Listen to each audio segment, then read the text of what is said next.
K-Pop Demon Hunters is a Netflix animated movie where 3 pop stars sing to kill demons. While the premise and the overall themes are exceedingly simple, the deeper meanings and lively animation make this film an exciting, spectacular watch. Let's discuss why this story was executed flawlessly, and yes, there will be spoilers. Rumi, the main character, is dead set on sealing the barrier between the demon world and the human world, but she, herself, is questioning her beliefs once she sees more and more of her demonic lines show on her body. Rumi is a half-demon, and she tries to cover that up throughout the entire movie. What makes this film so good is, number 1, the plot.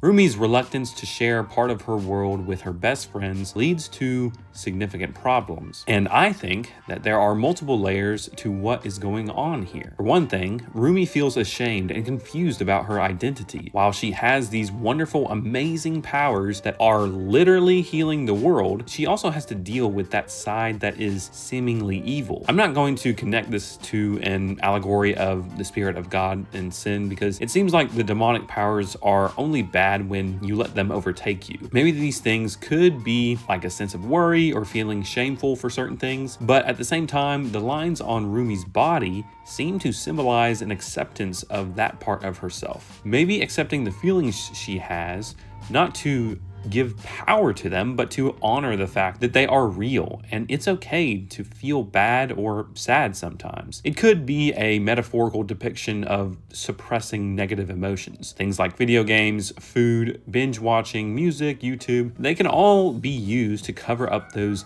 negative feelings that you should be emotionally processing. And I think Rumi tried to use busyness to hide her bad feelings. And you'll never truly realize how these things mean so much until you experience them yourself. Like for me, Zoey's eagerness to please struck me as relatable for several reasons. But let's just say one of my main problems is people pleasing. I also thought it was extremely funny when Rumi hit Mira with that "not everything is about your insecurities," which makes for a very interesting underpinning of complex emotions bubbling underneath the surface. One of the major aspects of this film is the animation and just how incredible it is. The 3D animation they use is so soft and smooth. Each flip or kick or punch has a flowing nature to it. And while I normally dislike 3D animation, like in the case of Arcane, I really enjoyed K-Pop Demon Hunters' visuals. It just felt like everything was expressed so well. The main girl trio's obsession with the boy band's looks, the glorious barrier created by song, the electrifying dance moves. All of these things looked picture perfect, and I couldn't help but enjoy myself. If you have seen it, I think you know what I'm talking about. It's funny though, because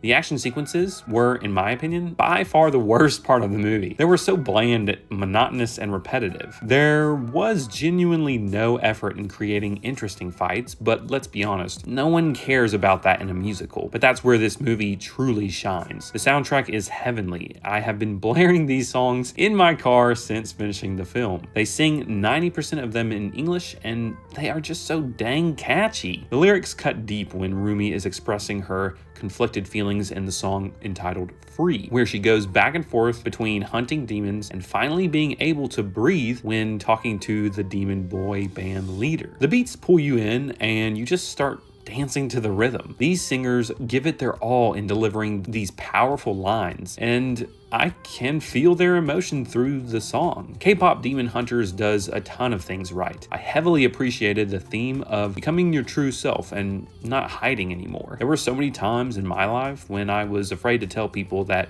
I watch anime. It was always weird or unnatural, but it's funny because now my main appeal, according to a lot of people, is my anime-based YouTube channel. They think that is one of the coolest things about me, but I used to be so ashamed of it. And with the boy band leader sacrificing himself for Rumi, that was just the pièce de résistance of a film that did not rely on cliches. In typical movie fashion, Rumi and he would have lived happily ever after, but I liked that they did not do that. It was more about the 3 girls and their relationship to build more and continue to make others happy through their music. K-Pop Demon Hunters deserves a 10 out of 10, honestly. It's a masterpiece level movie that you should watch if you have not already.